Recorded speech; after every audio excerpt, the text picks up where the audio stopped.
लोगों का सबसे बड़ा वादा इस राज्य की महिलाओं के लिए था, जो उनके आर्थिक सशक्तिकरण को सुनिश्चित करता है।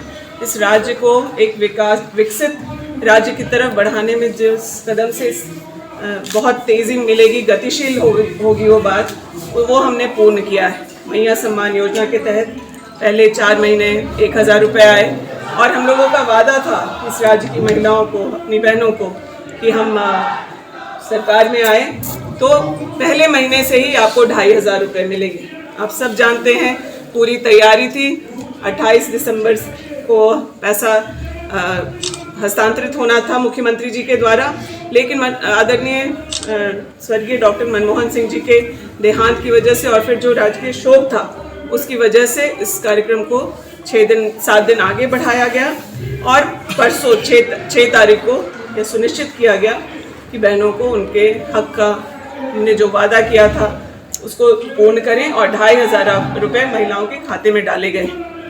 हमें अपने अन्य वादों पर भी उतनी ही गंभीरता है और एक एक करके हम राज्य के हित में यहाँ के लोगों के ज़रूरतों के अनुरूप हमारी सभी गारंटियों को पूर्ण करेंगे।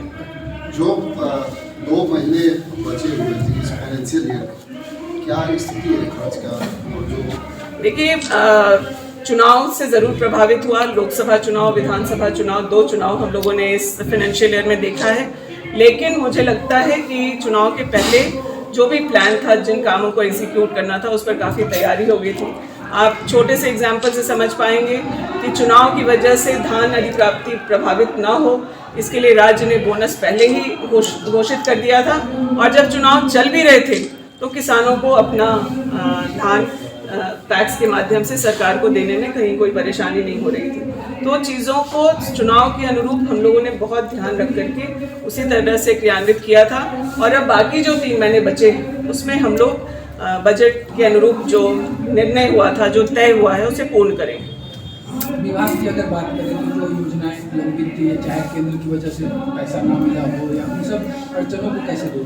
देखिए, पूरे सिर्फ मेरे ही विभाग की बात नहीं है, लेकिन केंद्र सरकार के द्वारा किस तरह का व्यवहार गैर भाजपा शासित राज्यों के साथ किया जा रहा है, ये सबके सामने। झारखंड का 1,36,000 करोड़ देने का निर्देश कोर्ट के द्वारा दिया गया है, लेकिन उस पर भी किस तरह से आनाकानी हो रही है वो सामने है।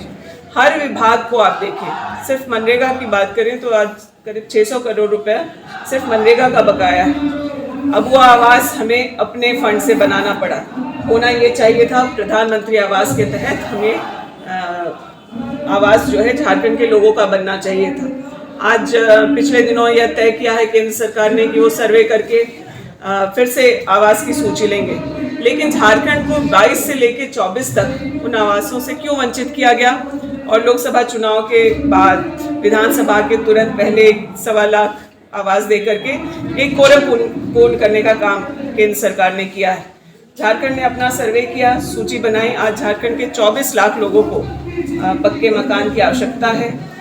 राज्य ने अपने दम पर 2 लाख रुपए से अब वो आवास पारित किया और करीब 6.5 लाख आवासों पर अलग अलग लेवल पे काम हो चुका है। कई पूर्ण हो रहे हैं, कई बनने के क्रम में हैं, कई सैंक्शन हैं। तो राज्य ने अपने दम से ये किया है, लेकिन हम लोगों ने क्रेन से ये मांग रखी है कि हम लोगों ने अब वो आवास बनाया, एक ऐसा मॉडल बनाया जो आम जनता के और खास करके महिलाओं के ज़रूरत के अनुरूप है।